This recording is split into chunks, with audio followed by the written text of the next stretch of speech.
Alright, the next little miniature shelf sitter we're going to do is the little cat shelf sitter. Now I cut out a little shape of a cat here. Now this is a miniature version because I didn't want to have to use a whole lot of wood just to do this particular thing, because these shelf sitters, when they get large, you use quite a bit of wood to do them. And so I wanted to demonstrate in sort of a miniature way.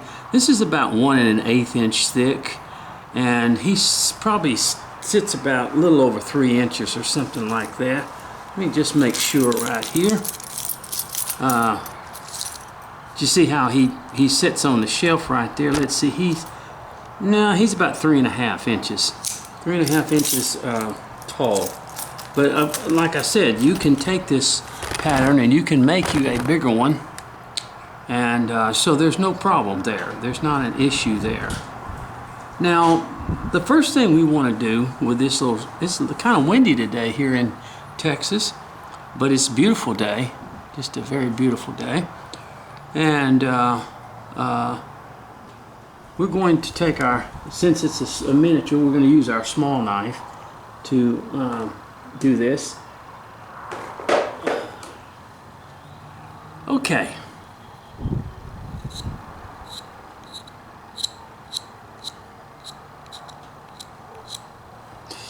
All right, what we're going to do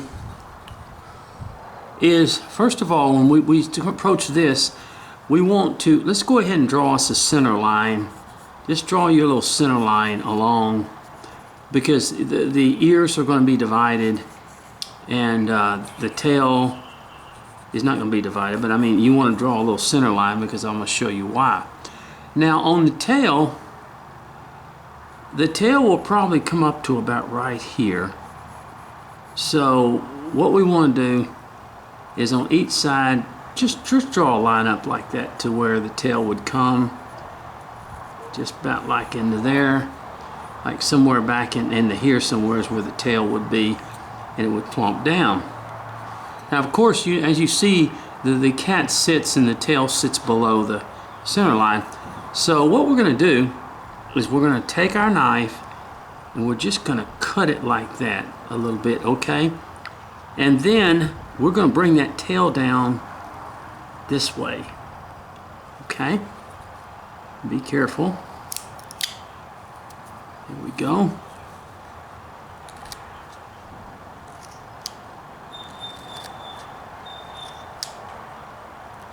Okay, do you see that? See what we're doing there? Okay, and let's do it on the other side also.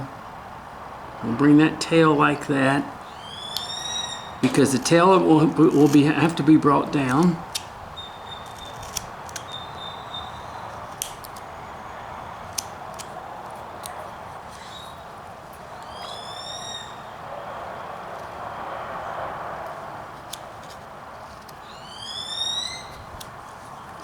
And then very slowly but surely,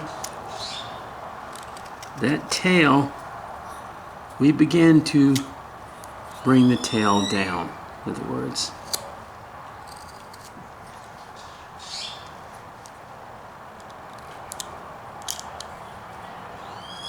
And we just start kind of bringing that tail down.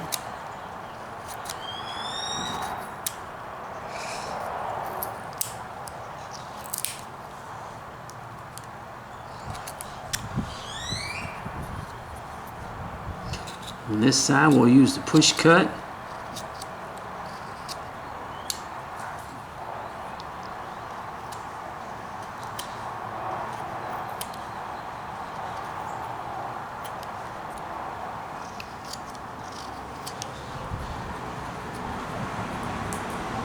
Just sort of bring that down.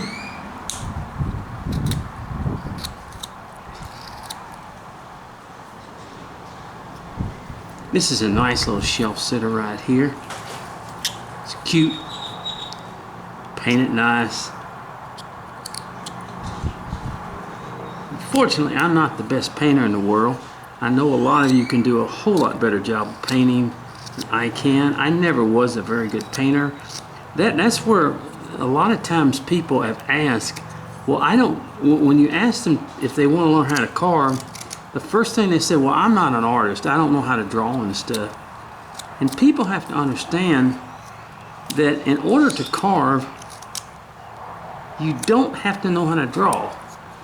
You don't have to have artistic ability as far as that's concerned. Well, it won't hurt not to have some artistic ability. But what I'm saying is, to learn to whittle, you don't have to have artistic training, is what we're trying to say. A lot of people have artistic abilities that they don't even know they have. So, and you'll find that out, of course, as you go along. But you know, what I'm, well, you know what I'm saying. I don't have to, you know, is that the fact that people somehow think, well, I don't, you know, I don't know how, haven't taken any art courses and stuff like that. So,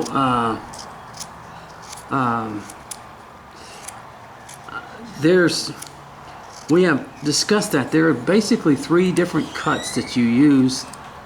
And now what we do is we bring this tail to sort of you know, the tail is going to be thin, so we bring that forward. But what you want to do is on each side you want to cut off a little bit more and a little bit more. You don't want to try to take it all at one time. You don't want to get too rambunctious and try to take off too much more. And you just take the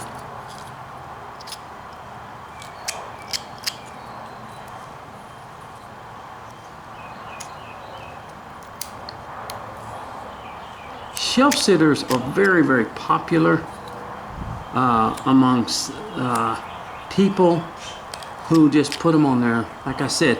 Now, I think miniature shelf sitters would be even more popular, because then people could use them on their little cabinets and their curio cabinets and stuff like that. A lot of people that don't have a lot of room, they can put them on certain places and stuff like that. So it's unique in that sense.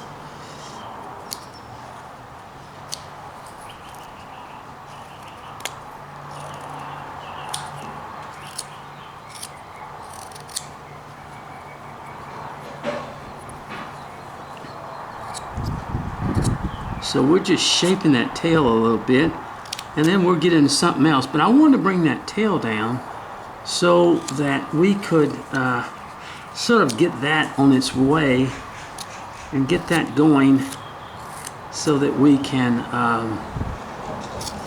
shape it. See how it's starting to look now? But of course, this all in here is way too thick. So that's now one of the things you want to watch now is to watch the your grain on this, because sometimes when you're working with areas like this, your grain will change on you. And but always remember, if you are doing anything, if your knife is sticking and digging in, then you know that you're to change grains on that and go the other way. And it gives me a chance to use to me, my favorite cut of all wood carving is the push cut. I think it's not only the most easiest cut, but the safest cut, because you're pushing with your blade away from your hands, away from your fingers, away from those things, just like that. Now, but when the paring cut, as I'm using now, I call it the paring cut. A lot of people call it stop cut. To me, the paring cut is what I call it, because it's like peeling an apple. It's like a paring knife. When you get a paring knife, it's to cut fruit, and you cut that way with it. So it's very unique, really is. So as we look at this now, we're going to get off the tail here and go to something else, and then we'll finish up, because we go around, but we got this tail down now. Well, we've got it to where, see,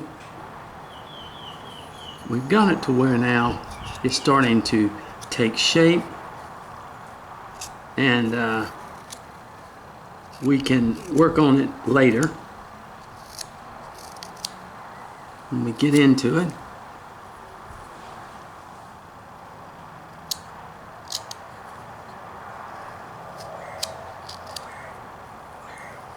Okay, now that we got our tail down just a little bit and working on that as we go, let's now, let's just come on the sides over here.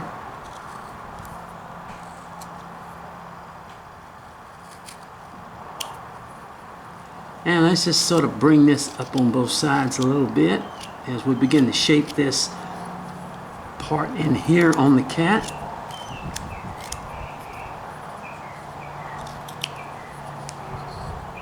And just sort of come up like here.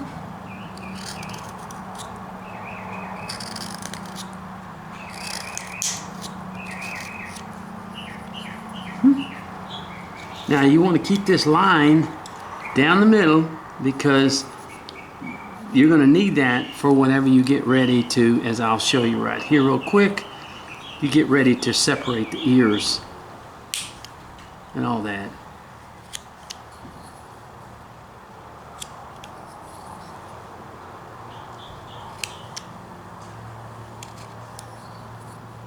And you see how I'm going at sort of an angle on each side? There we go. As the ears, we haven't, of course, finished that yet. And we'll just kind of get this going on both sides. Now, one of the things we want to look at is between the front and the back seat, there's this little hump here, which is the back leg. You want to draw that in there, in other words, because you want it to cut along there, and you cut from the outside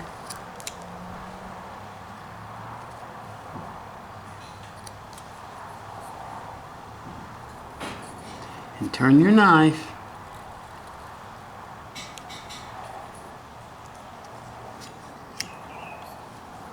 just like that.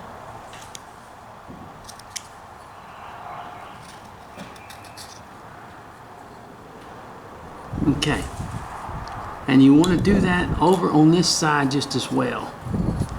Where this is, you want to come up like this and come down like that.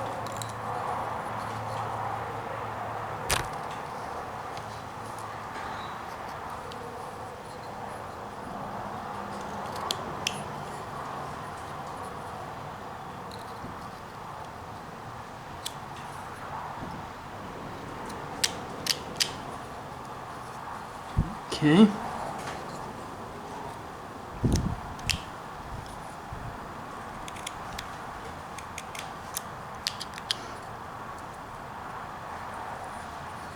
I might have a little bit more right here, but it doesn't matter. It's not gonna.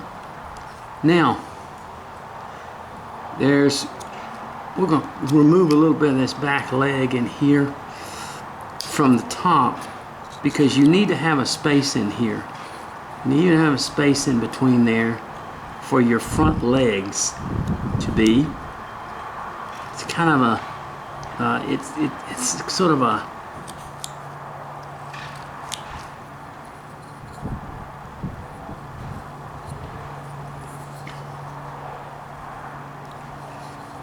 and when we bring this down and here more, this will be more noticeable.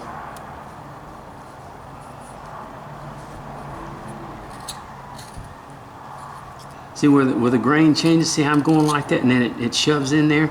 So you come back over here, and in that part, You just kind of walk them around a little bit, okay? All right. I'm going to bring this up just a hair in here. I wish I'd brought it up just a little bit more, but we can do that. In other words,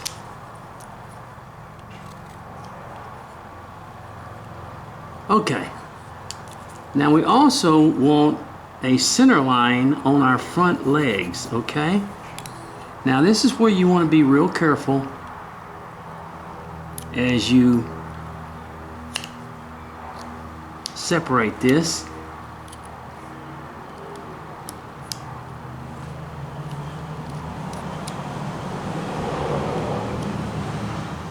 Right in here. And take your knife and just very, very lightly. Now, what I'm going to say is when you have a small thing like this, be careful because your legs are not very strong in there, so you want to be real careful how much pressure you put in here.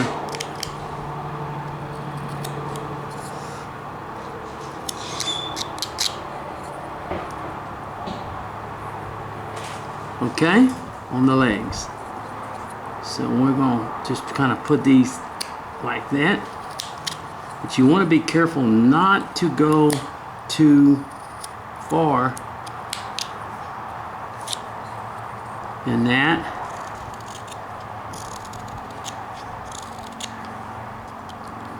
There you go. So you want to be just careful. You want to be light, okay? You know what I'm talking about. You know what I'm saying, just like right in here. It's like a little triangle that you cut in here, the back legs, just like that.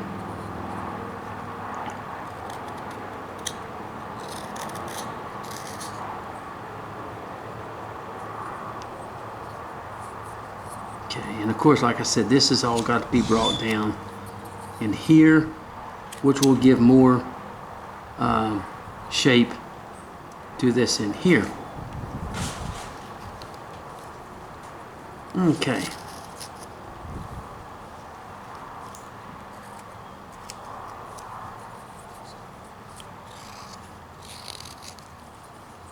Okay.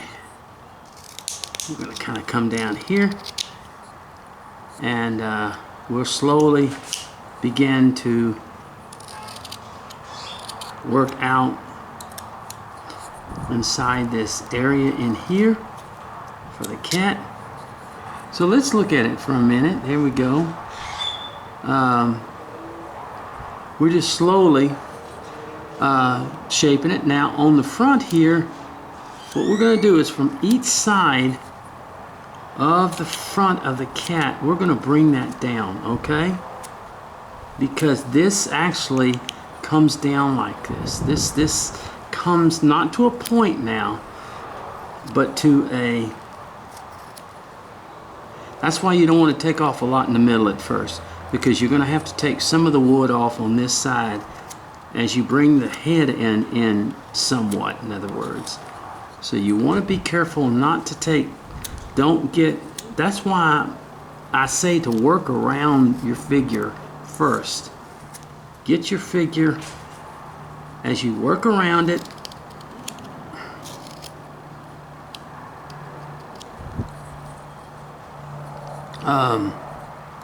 as you work around it, it's like I'm saying, you want to be careful not to take too much off until you get to a certain point. And okay, that's about all we want to take off as far as the front. And then we're going to kind of, in the front here, we're going to sort of, whoop, get my hands here, I'm sorry. My old hands, they're old. They don't work like they should anymore.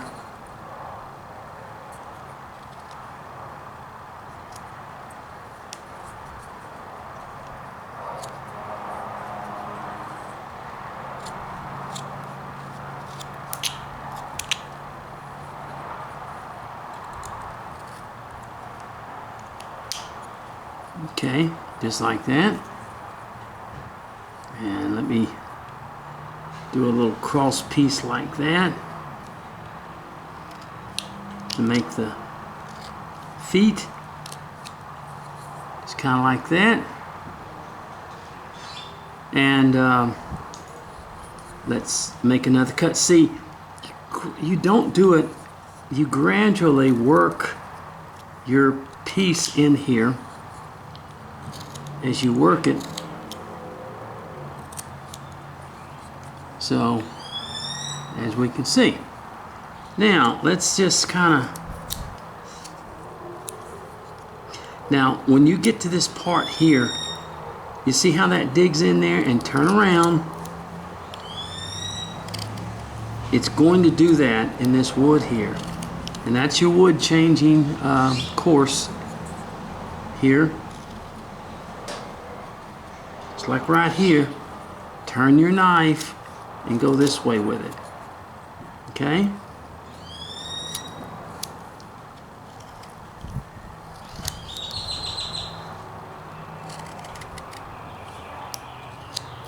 Look at that, see? There we go.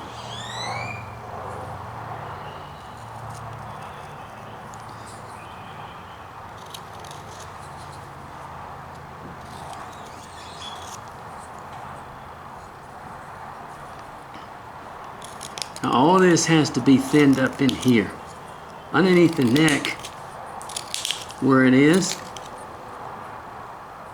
to give it more of a look. There we go. But you see how that wood changes in there? So you turn it around and just keep working on it. The key to knife control is knowing when the knife is going to dig in, and when it digs in, just keep going back and forth till you gradually work that out. In other words, with all that.